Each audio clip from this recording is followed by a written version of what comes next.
ახალქალაქის ნომერ მე-40 საარჩევნო ოლქთან დღეს საპროტესტო აქცია გაიმართა. საარჩევნო ბლოკ არასაპარლამენტო ოპოზიციის წარმომადგენლებმა და მხარდამჭერებმა ჩატარებული არჩევნების შედეგები გააპროტესტეს და ოლქის თავმჯდომარეს იმ საჩივრების განხილვა მოსთხოვეს, რომელიც კენჭისყრის პროცესის გაყალბების ფაქტზე პარტიის წარმომადგენლებმა დააფიქსირეს. საპროტესტო აქციაზე ბლოკის ლიდერები კახა კუკავა და მანანა ნაჭყებია იმყოფებოდნენ. ისინი ახალქალაქის ოლქში არჩევნების განმეორებით ჩატარებას მოითხოვენ. კახა კუკავას განცხადებით ხელისუფლების მხრიდან მუნიციპალიტეტში არჩევნების ტოტალური გაყალბება მოხდა.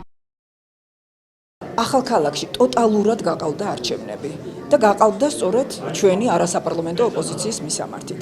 იმიტომ რომ უამრავი 2000-ზე მეტი ხმა არის გაბათილებული და როდესაც ერთ ოლქში ამდენი ხმა ბათილდება, ეს რა თქმა უნდა არის ეჭვისაბაბი იმისა, რომ ვიღაცამ საგანგებოდ მოინდომა აი ამ ბიულეტენების გაბათილება. ძირითადი ტიპის დარღვევა ეს არის ბათილად ცნობილი ბიულეტენები. ახალქალაქში არის დაახლოებით 2000 ბიულეტენი ცნობილი ბათილად, მაშინ როცა საქართველოს მთელ ტერიტორიაზე საერთოდ მიღებული არის, რომ შეიძლება 1000-2000 ბიულეტენი იყოს ბათილად. ანუ რა გააკეთეს ქართული ოცნების აქტივისტებმა, რომ სადაც იყო შემოხაზული ნომერი პირველი, იმავე ბიულეტენზე შემოხაზეს კიდე ერთი რომელიღაცა ნომერი და თქვენს რომ რადგან შემოხაზული არის ორი ნომერი, ამიტომაც ეს ბიულეტენი არის ცნობილი ბათილი.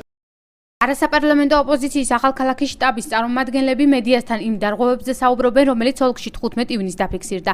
მელიქ რაისიანი ამბობს, რომ რამდენიმე უბანზე იყო შემთხვევა, როდესაც ხმების დათვლის პროცედურის დაწყებამდე კომისიის წევრებმა უბნიდან გამოაძევეს არასაპარლამენტო ოპოზიციის წარმომადგენლები, რის შემდეგაც მიცემული 2000-მდე ხმა საუბნო კომისიებმა ბათილად ცნეს. მისივე თქმით, სოფლებში ყველა უბანზე ადგილობრივი რწმუნებულები იმყოფებოდნენ, რომლებიც აცხადებდნენ, რომ ძალოვანების დავალებას ასრულებდნენ და აგიტაციას ღიად ეწეოდნენ. Расширенные каки подмены, бюллетени таких подмены. Итоговых протоколов были массовые применены насилие представителям наших партийных представителей на участках. Была зафиксирована раздача денег в Сульде,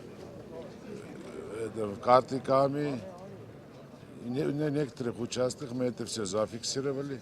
დარღვევებთან დაკავშირებით პარტიამ საჩივრების საარჩევნო ოლქში უკვე დაწერა. არასაპარლამენტო ოპოზიციის ლიდერები დღესვე ახალქალაქის მე-40 საარჩევნო ოლქის თავმჯდომარეს ჰასმიკ მარანგოზიანს შეხვდნენ და საჩივრების დროული განხილვა მოსთხოვეს. ოლქის თავმჯდომარის მარანგოზიანის თქმით, კომისია 18 ივნისს 2 საათისათვის შეიკრიბება და პარტიის მიერ წარდგენილ დარღვევებს განიხილავს.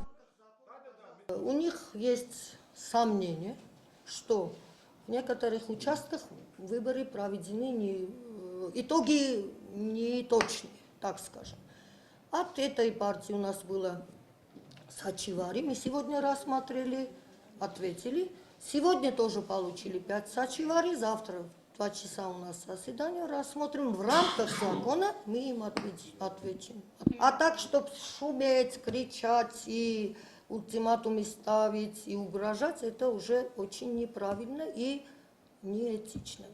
თვითმმართველობის არჩევნებზე ახალქალაქის ოლქში მართველი პარტიის კანდიდატმა ედვარდ აღასარიანმა ცესკოს მონაცემებით ხმათა რაოდენობის 60.88% მიიღო, ხოლო მეორე ადგილზე არასაპარლამენტო ოპოზიციის გამგებლობის კანდიდატი არტაშეს პალანჯიანი 36.29%-ით გავიდა. კახა კუკავა ამბობს, რომ ფაქტთან დაკავშირებით მან სადამკვირვებლო ორგანიზაციებს უკვე მიმართა. არასაპარლამენტო ოპოზიცია საპროტესტო აქციას ახალქალაქის საარჩევნო ოლქთან არჩევნების განმეორებით ჩატარების მოთხოვნით 18 ივნისსაც გამართავს.